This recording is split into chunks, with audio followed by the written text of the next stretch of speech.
메이커 심박 조율기는 심장의 정상적인 박동을 조절하는 의료기기입니다.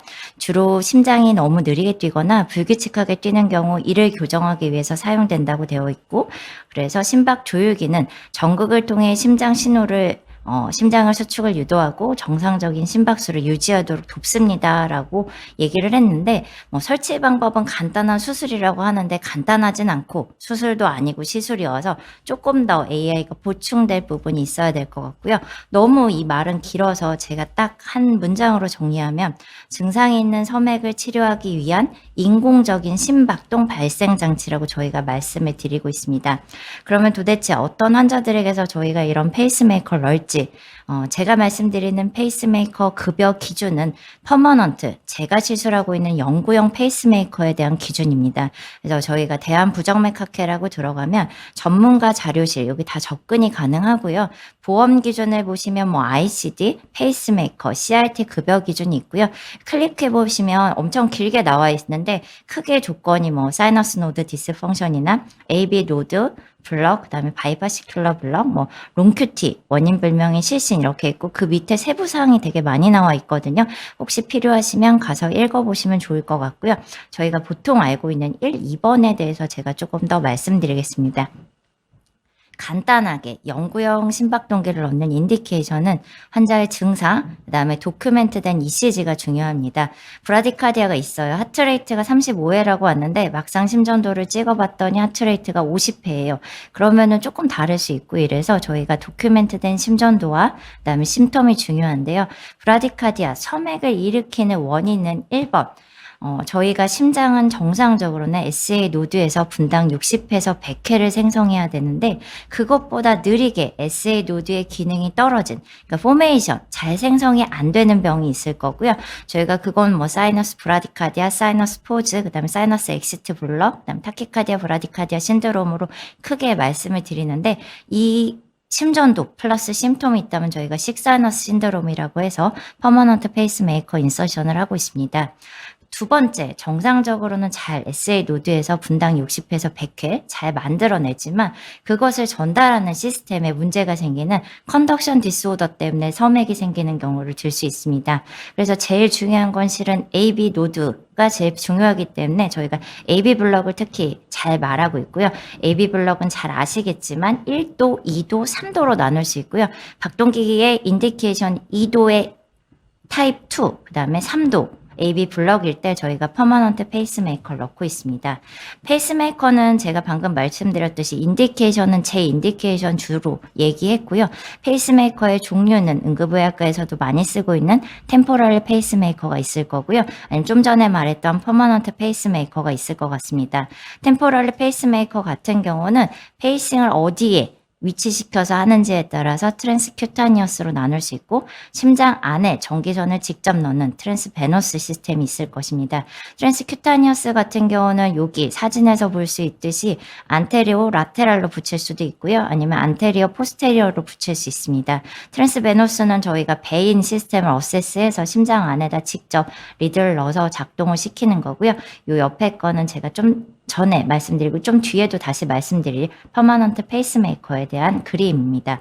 우선은 트랜스큐타니어스 페이스메이커에 대해서 말씀드리면, 이거는 안테리어, 라테랄 이렇게 붙이는, 패치를 붙이고 패치로 작동을 시키는 겁니다. 그래서 저희가 디피블레이션이 페이싱 기능이 되는 게 있고 없는 게 있는데, 되는 거면 이렇게 페이서라고 적혀 있고, 여기는 샥 주는 에너지이기 때문에 요건 해당되지 않고 페이서로 돌린 다음에 이 환자에게 레이트를 얼마나 할 건지, 그리고 레이트를 줬을 때 강도를 얼마나 할 건지 세팅을 할 수 있습니다. 강도가 세면 셀수록 심장에 작은 자극이 되기 때문에 잘 전달이 될 거지만, 강도가 세면 셀수록 환자가 너무 페인이 심하기 때문에 트랜스큐타니어스 페이싱을 할 때 중요한 건, 의식이 얼러트한 환자들은 많이 페인이 아플 수 있어서 페인 컨트롤을 같이 하면서 페이싱을 하는 게 중요합니다. 그리고 이 페이싱이 도대체 적절히 들어가고 있는지, 아니면 그냥 자극만 주는 정도인지, 이 자극이 심장까지 전달이 돼야 되는데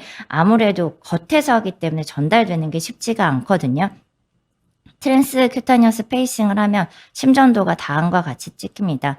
에너지 앰플리튜드가 엄청 강하게 되기 때문에 이렇게 분립 자체가 엄청 크게 나오고 뒤에 막 노이즈가 생겨서 이게 QRS가 잘 나오는지 안 나오는지 심전도를 찍어도 잘 감별이 안 될 때가 있습니다. 그래서 트랜스큐타니어스 페이싱을 할 때 가장 중요한 건 심전도를 찍어서 QRS가 반드시 나오는지 확인을 해야 됩니다.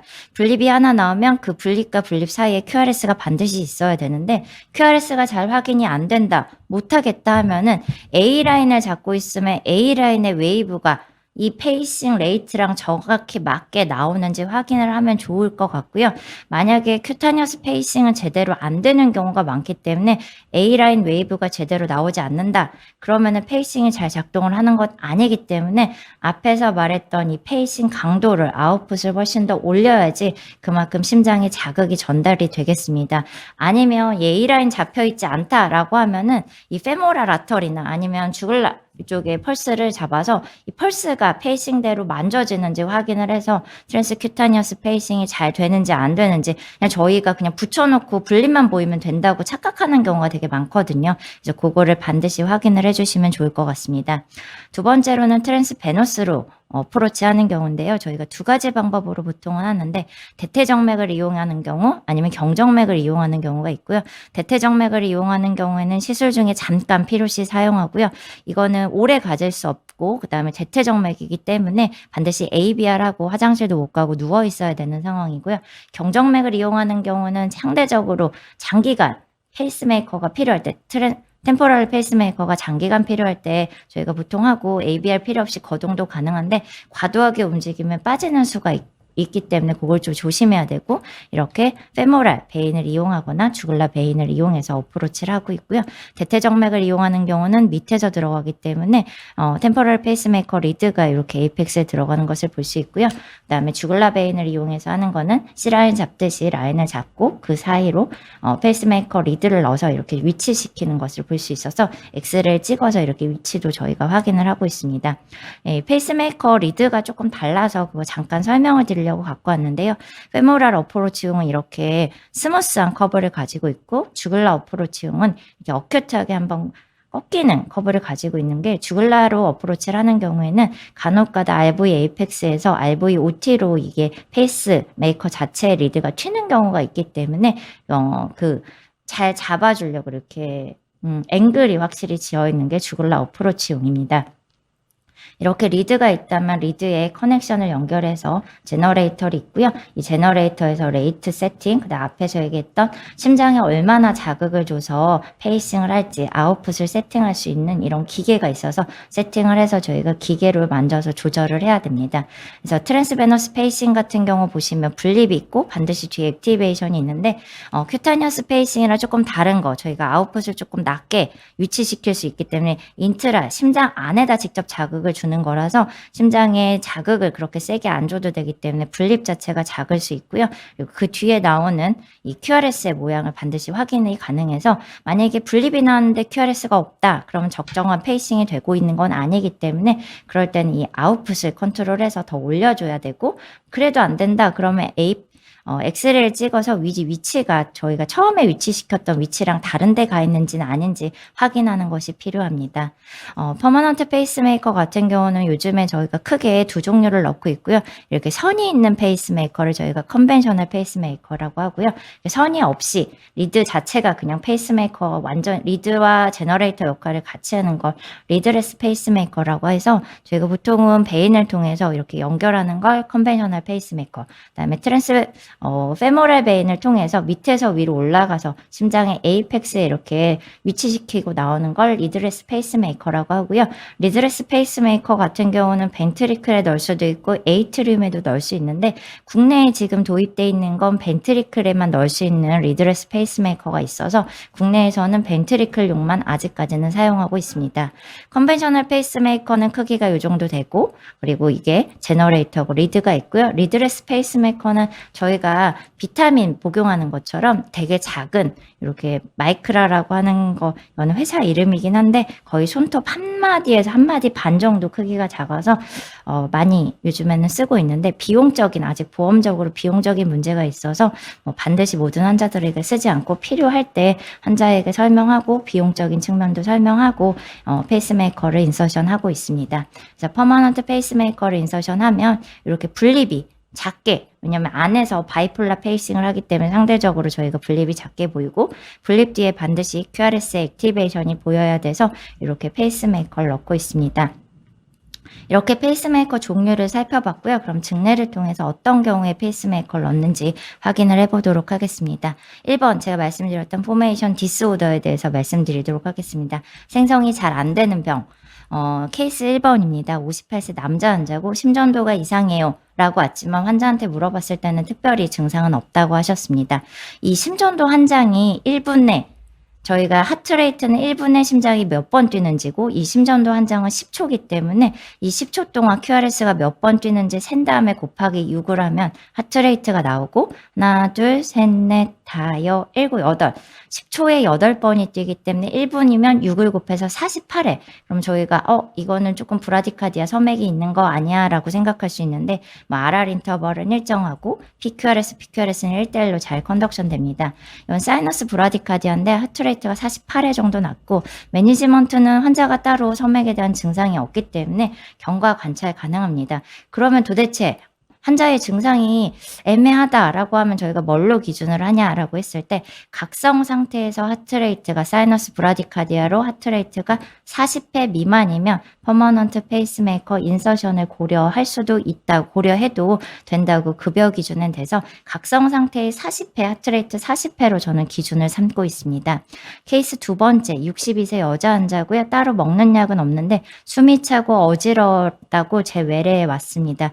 이 환자 같은 경우는 하트레이트가 6번 뛰니까 한 36회 뛰었고요. 그 다음에 PQRS 1대1 컨덕션 잘 돼서 사이너스 브라디카디아인데 36회고 이 환자 같은 경우 증상이 있습니다. DOE도 있고 디즈니스도 있고 앞에서 얘기했던 각성 상태의 40회 미만의 하트레이트를 가지고 있기 때문에 제가 퍼머넌트 페이스메이커를 넣었던 환자입니다. 앞에 환자는 그냥 사이너스 브라디카디아라고 정의할 수 있고 이 환자 같은 경우는 식사이너스 신드롬 SSS라고 저희가 정의를 하는데요. 이렇게 식사이너스 신드롬을 정의하는 거는 이거에 맞는 사이너스 노드의 디스펑션을 가지고 있는 심전도가 있어야 되고요. 이런 브라디카디아로 인한 환자가 심텀을 호소해야지 저희가 식사이너스 신드롬이라고 합니다. 그래서 심전도는 다음과 같은 심전도가 있어야 되고 이거에 맞는 환자가 뭐 숨이 찬다던가 어지럽다던가 아니면 LOC가 있다던가 하는 심텀이 있을 때 저희가 식사이너스 신드롬이라고 진단을 하고 퍼머넌트 페이스메이커를 인서션 하도록 되어 있습니다. 78세 여자 환자인데 어지럽다고 응급실로 내원한 환자입니다. 이 환자도 똑같이 하트레이트가 36회 정도 나오고요. 보시면 RR 인터벌은 레귤러하고 QRS 앞에 PAV가 잘 보이지 않는 그러면 정셔널 브라디카디아가 아닐까라고 생각을 할 수 있지만 여기 보면 V1에서 이렇게 노이즈가 있는 것 같지만 다들 리드에서 이런 노이즈가 일정하게 나오는 건 아니고 보시면 베이스라인이 좀 지저분한 베이스라인이 아이솔렉트릭하지 않고 지저분한 리듬을 가지고 있습니다.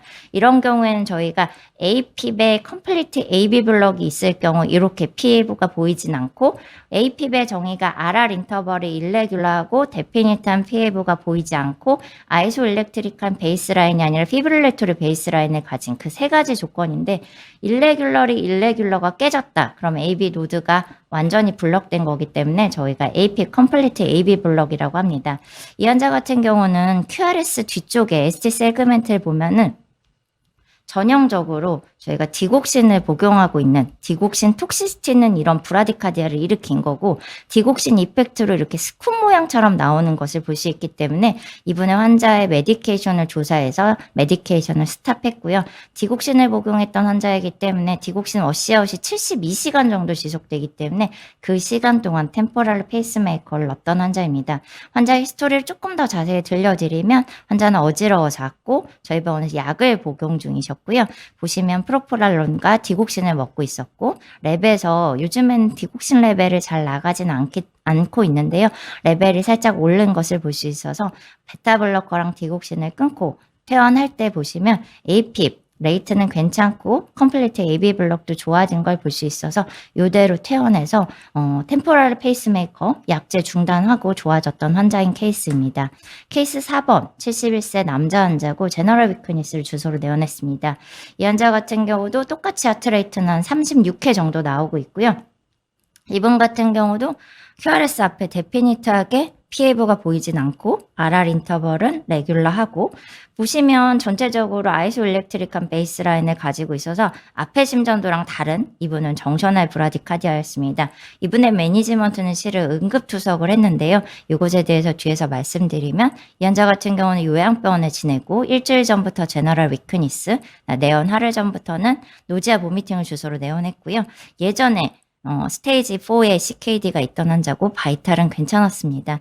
랩에서 보시면 2달 전보다 비유행 크레아틴이 확실히 올랐던 걸 볼 수 있고 포타슘 레벨이 2달 전에는 노말이었는데 7.3까지 오른 거를 볼 수 있어서 이분 같은 경우는 하이퍼칼레미아에 의한 브라디카디아라고 생각해서 응급 투석을 시행했고요. 응급 투석을 시행하고 나서 하이퍼칼레미아는 7.3에서 5.2로 떨어졌고 그리고 떨어진 그 하이퍼칼레미아가 호전되고 나서 곧바로 찍은 심전도에서 보시면 레이트, 섬액도 좋아졌고 PAV도 잘 보이고 PQRS, PQRS 1대1로 컨덕션 돼서 이분은 페이스메이커, 템포럴리도 안 넣고 퍼마운트도 안 넣고 그냥 응급투석으로 좋아진 케이스입니다.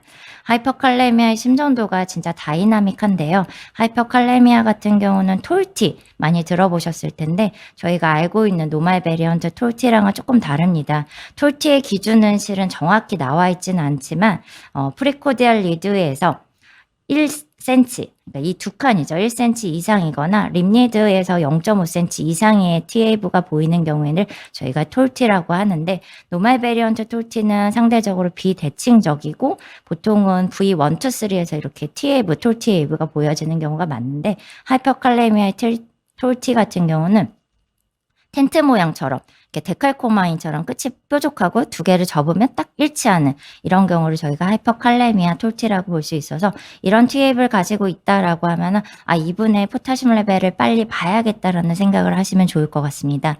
PAV 하이퍼칼레미아 포타슘의 레벨에 따라서 PAV가 변하게 되는데요. 처음에는 크게 변하지는 않지만 PR이 길어지고 어느 순간은 PAV가 없어지는 리듬을 보이고 QRS 같은 경우도 점점 더 QRS가 와이딩해지는 양상을 볼 수 있고요. 이렇게 되면 와이드해져서 결국 사인 웨이브로 가고 그리고 더 높아지면 VP 어레스트가 나게 됩니다. 그래서 하이퍼칼레미아의 심전도는 레벨에 따라서 조금 다를 수 있다. 저희 환자 같은 경우는 PAV가 없는 정셔널 브라디카디아를 소견을 보였고요.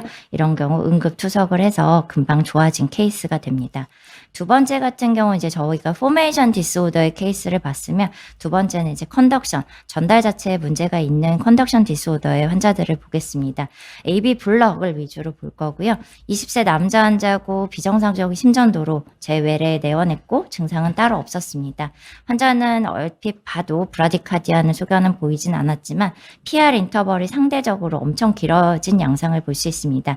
저희가 PR 인터벌이라는 건 PAV 시작 전부터 QRS 시작 전까지 하고 보통은 요 작은 눈금, 요 작은 모눈종이 5mm 한 칸을 다 해야 되는데 얼핏 봐도 한 2칸 정도 되기 때문에 400ms 이상 길어져 있긴 하지만 저희가 퍼스트 디그리 AB 블럭 자체는 크게 치료하지 않고 경과를 관찰할 수 있습니다. 두 번째 다음 케이스 같은 경우는 여섯 번째 케이스는 69세 남자이고 역시나 비정상적인 심전도 그다음에 심텀은 없다고 내원하였습니다.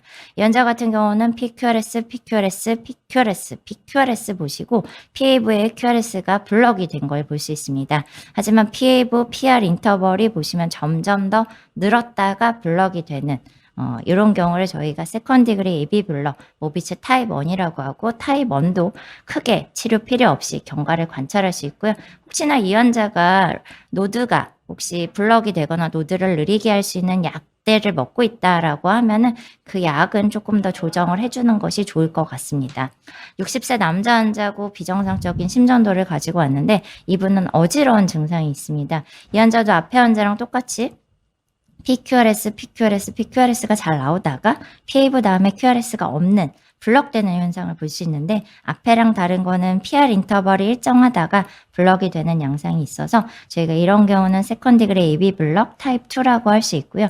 타입 2 같은 경우는 저희가 경과 관찰이 아니라 퍼머넌트 페이스메이커를 넣도록 되어 있기 때문에 다른 노드의 문제를 일으킬 수 있는 약제를 복용하지 않고 있었기 때문에 저희가 퍼머넌트 페이스메이커를 인서션 하였습니다. 56세 남자 환자고 비정상적인 심전도 그리고 DOE를 주소로 제외를 내어냈습니다. 환자 하트레이트를 보시면 하나, 둘, 셋, 넷, 다여, 일곱, 여덟 번이니까 48회 점액이 있고요. PQRS, 근데 중간에 PAV에 QRS가 없는 양상을 볼 수 있어서 2대1 AB 블럭이 소견이 있었습니다. 근데 2대1 AB 블럭은 참 애매한 게 이게 타입 1인지 타입 2인지 평가가 안 됩니다. 왜냐하면 길어지다 빠진 걸 볼 수도 없고 일정하다가 빠진 것도 볼 수가 없어서 어떻게 이분한테 치료를 해야 되냐라고 질문을 주신다면 심텀이 있으면 저희가 2대1 AB 블럭으로 심텀이 있으면 어쨌든 페이스메이커를 넣게 되기 때문에 퍼머넌트 페이스메이커를 넣었던 환자입니다. 근데 이분이 상대적으로 56세고 페이스메이커를 넣어야 된다고 하는 사실에 좀 거부감, 자기는 다시 숨 안 차고 일상생활하는데 크게 문제 없다라고 저한테 말씀을 또 하시더라고요. 페이스메이커 넣으려고 입원을 했더니 그래서 이거 어떻게 해야 되지라고 생각을 했다가 환자한테 TMT를 하기로 했습니다. 그래서 TMT 하기 전에는 하트레이트가 40회고 2대1 AB 블럭 소견이었습니다. 그래서 운동을 했더니 스테이지 1 3분도 안 뛰었는데 환자가 숨차다고 더 이상 운동을 못 하겠다고 딱 선언을 하더라고요. 그래서 자세히 보시면 2대1 AB 블럭이 이렇게 3대1 AB 블럭으로 하이 디그리 AB 블럭으로 바뀐 게 볼 수 있기 때문에 이 환자의 운동의 커패시티도 떨어지고 어쨌든 하이 디그리 AB 블럭이기 때문에 저희가 페이스메이커 퍼머넌트 넣는 거는 크게 문제가 없던 상황이고 리커버리 페이지에서 보면은 3대1 하이 디그리 AB 블럭이 유지되는 상황입니다. 2대1 AB 블럭의 심전도를 본다. 이 환자는 DOE 증상이 있지만 DOE가 없다. 그러면 이런 환자들에게서 페이스메이커를 넣을지 말지. 왜냐면 타입 1이랑 타입 2를 구분을 해야 되기 때문에 저희가 이럴 때 하는 논 인베이시브 메소드가 있습니다. 보통은 심전도 상으로도 이제 노드가 있고 그 밑에 노드는 정상적이거나 완전히 고장나거나 아니면 중간에 쉴 수도 있다고 제가 3단계라고 얘기를 하거든요. 그래서 완전히 고장나는 컴플리트 AB 블럭 같은 경우는 저희가 완전히 치료를 해줘야 되고 중간에 쉬는 타임이 있는 AB 노드, 게으른 AB 노드는 굳이 경과 관찰을 해야 된다고 제가 학생 선생님들한테 그렇게 설명을 하는데 그거를 저희가 PR이 길어져 있다 그럼 퍼스트 디그리 AB 블럭이 있으니까 AB 노드가 좀 기능이 떨어진다고 할 수 있고요. QRS 듀레이션이 상대적으로 좁다 그러면은 그 밑에 문제는 아니고 AB 노드의 문제일 수 있기 때문에 저희가 ECG를 보고 판단을 하기도 하고요.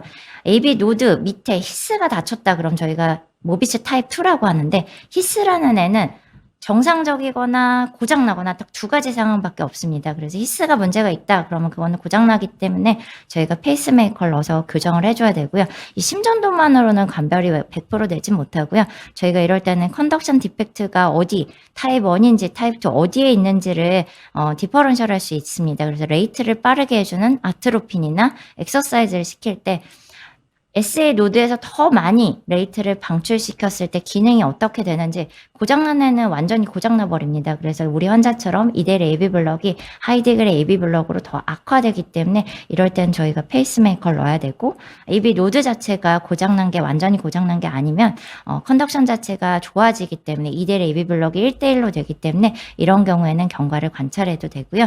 레이트를 느려지게 하면은 그에 반대되는 현상이 나타날 수 있어서 저희가 보통은 이런 아트로피나 엑서사를 통해서 타입 1인지 2인지 구분을 하고 박동기를 넣을지 말지 결정을 하고 있습니다. 물론 가장 좋은 건 가장 쉬운 건 인베이시브하게 제가 EP 스터디를 해서 히스에 문제가 있는지 아닌지 평가를 하면 될 수도 있어서 이런 EP 스터디도 간혹 하고 있습니다. 73세 남자 환자고 호흡곤란을 주소로 내원했습니다. 이 환자 같은 경우는 레이트 한 30회 나오고요. RR 인터벌은 레귤러하고 PAV와 QRS의 릴레이션십은 전혀 없는 AB 디소시에이션이 소견이 보입니다. 이 환자 같은 경우는 컴플리트 AB 블럭으로 진단할 수 있는데요. 컴플리트 AB 블럭은 AB 디소시에이션이 있다라고 해서 저희가 컴플리트 AB 블럭이라고는 하지 않습니다. AB 디소시에이션이 있고 RR 인터벌이 레귤러 해야 되고 그다음에 SA 뇌도에서 만드는 PAV보다 정션이서 만드는 RAV 개수가 적을 때 그러니까 PAV 개수가 많을 때 이 3가지 가지 조건을 다 만족시켜야지 저희가 컴플리트 AB 블록이라고 하고요. 컴플리트 AB 블록을 일으킬 수 있는 약제가 이분도 없었기 때문에 퍼머넌트 페이스메이커를 넣습니다. 14세 남자 환자고 체스트 페인이랑 보미팅 주스로 응급실에 내원하였습니다. 이 환자 같은 경우 레이트 보면은 하나, 둘, 셋, 넷, 다여, 일곱, 여덟, 아홉, 9 곱하기 6, 한 54회 정도 레이트가 되는 것 같습니다. RR 인터벌은 레귤러한데 P하고 QRS의 릴레이션십이 깨져 있고 AB 디소시에이션이 보이고 있고 RR 인터벌은 레귤러하고 P웨이브 개수가 여기 보시면 P가 더 많은 컴플리트 AB 블록 양상을 볼 수 있는데 이 환자 같은 경우 심전도에서 보시면 인페리어 쪽에 ST 엘리베이션이 저명하게 보이는 양상을 볼 수 있고 V1, 2에서는 ST 디프레션, 레시프로컬 체인지도 보이고 AVR에서도 보이기 때문에 스테미의 컴플리트 AB 블럭이 동반됐기 때문에 응급 CAG를 하였습니다. 응급 CAG 하기 전에 우선은 템포럴 페이스메이커를 넣고요. 여기 보시면 RCA가 막혔는데 RCA가 막히면 보통 AB 노달 브랜치도 같이 막힐 수 있어서 이렇게 되고 스텐트를 넣고 페이스메이커 했는데 어떤 교수님 같은 경우는 페이스메이커를 하루 정도 더 유지하시는 분이 있고요. 아니면 이렇게 리퍼퓨전이 되고 레이트가 돌아오면 페이스메이커를 빼고 나오시는 교수님도 있습니다. 이 환자는 시술하고 나오자마자 찍은 심전도를 보시면 이렇게 RR 인터벌이 레귤러하고 PQRS, PQRS가 1대1 컨덕션 잘 되는 사이너스 리듬을 보이고 있기 때문에 이 환자 같은 경우도 페이스메이커를 퍼머넌트는 따로 넣진 않았던 케이스입니다. 마지막 케이스입니다. 73세 여자 환자고 DOE, 디즈니스, 그 다음에 LOC 주소로 내원하였던 환자입니다. 이 환자 같은 경우는 다른 병원에서 ICD를 넣어달라고 이렇게 전원을 했던 케이스인데요. 이 환자의 심전도를 보면은 QRS의 모양이 레이트는 전체적으로 QRS를 따졌을 때 느린 것 같습니다. QRS 중간중간이 QRS 모양이 다 바뀌고 어떤 거는 포지티브 벡터, 어떤 건 네거티브 벡터를 가지고 있고 마지막에서 보면은 이렇게 VT 양상도 있어서 이 환자 같은 경우는 저희가 벤트리큘러 타키카디아 원인이 일리버시블한 원인을 가지고 있는 벤트리큘러 타키카디아 같은 경우는 페이스메이커가 아니라 ICD라고 하는 기계를 넣게 돼 있는데 이 환자 같은 경우는 심전도는 컴플리트 AB로 PAV랑 QRS가 완전히 간격이 떨어져 있고 중간중간에 프리퀀트 PBC가 나오고 VT도 나오고 non-sustain한 VT가 나와서 이분은 지체 없이 응급으로 템퍼럴 페이스메이커를 넣고 페이스메이커를 넣고 나서 퍼머넌트 페이스메이커를 넣는 케이스입니다. 그러니까 ICD를 넣지 않았다는 걸 보여드리고 싶어서 이 환자의 케이스를 가지고 왔고 또 이 환자는 응급하게 템포럴 페이스메이커를 넣어야 됐던 케이스이기 때문에 또 가져왔습니다. 이 환자 같은 경우는 다른 병원에서 보내진 환자였기 때문에 다른 병원 내원 당시에 보시면 컴플리트 AB 블록 소견이 있었고요. RR 인터벌은 레귤러 하지만 PQRS가 릴레이션십이 깨져 있고 PAV가 더 많은 이렇게 나왔지만 이 환자를 이제 여기에서 아마 페이스메이커를 넣으려고 입원을 시켰던 것 같습니다. 그래서 홀터 모니터링을 했더니 이렇게 VT 같이 이렇게 모양을 보이는데 전체적인 모양을 보시면 저희가 트위스팅하는 토사 양상의 VT, 폴리몰픽한 VT 양상을 볼 수 있고 토사 모양이었기 때문에 이 환자 같은 경우는 저희가 ICD가 아니라 브라디카디아에 의해서 생긴 토사라고 생각해서 브라디카디아를 교정할 수 있는 퍼머넌트 페이스메이커를 인서션하고 페이스메이커를 인서션한 뒤에 분립 뒤에 PAV가 나오고 블립 뒤에 이렇게 QRS가 나오는 양상을 잘 볼 수 있었습니다. 브라디카디아 디펜던트 토사라는 게 있는데요. 브라디카디아 이런 섬액 자체가 토사를 일으키는 주된 원인 중에 하나입니다. 레이트가 느린 거랑 리폴라리제이션 타임을 리버스한 영향이 있기 때문에 브라디카디아 인듀스드 QT 롱, QT가 길어질 수 있고 이렇게 긴 QT에 이런 PBC가 잘 나온 환자들 같은 경우는 PBC 하나만으로도 이렇게 토사, 폴리몰픽 VT가 뜰 수 있습니다. 그래서 저희가 이런 양상일 때 확실히 조심을 해야 되고요. 근데 이제 토사도 또 신기한 게 저희가 AB 블럭인 환자들은 이렇게 토사가 잘 생길 수 있는데 레이트가 느린 식사이너스 신드롬 환자는 상대적으로 토사가 생기는 가능성이 낮아서 이렇게 AB 블럭에 있는 환자들에서 박동기 인디케이션이 되면 저희가 박동기를 증상이 애매하고 증상이 없는 것 같더라도 넣는 이유가 AV 블록 환자는 갑자기 서든 카디악 데스가 이렇게 생길 수 있어서 저희가 하는 거고, 토사의 원인은 AV 블록이나 드러그나 하이퍼사이로디즘이나 일렉트로 임발란스에 의해서 토사가 생길 수 있어서, 토사가 생길 때는 뭐 마그네슘도 응급으로 주고 오버드라이빙 페이싱도 하고 원인을 찾아서 그 원인을 교정해 주는 게 좋습니다. 제 마지막 슬라이드고요. 서머리입니다. 저희가 페이스메이커를 넣는다는 것 자체는 브라디카디아가 있는 게 일반적인 이유고요. 브라디카디아의 원인이 뭔지에 따라서 페이스메이커를 임시로 유지할지 아니면 영구적으로 넣을지 결정을 하고요. 브라디카디아의 원인, 리버서블한 원인은 약제나 일렉트리컬 임발란스나 아니면 MI 등의 원인이 있을 수 있고요. 일리버서블 교정할 수 없는 원인 중에 모스트 커먼한 건 나이, 에이징이고 뭐 컨제니탈이나 어콰이어드 하트 디지즈가 있다면 일리버서블한 원인이 있습니다.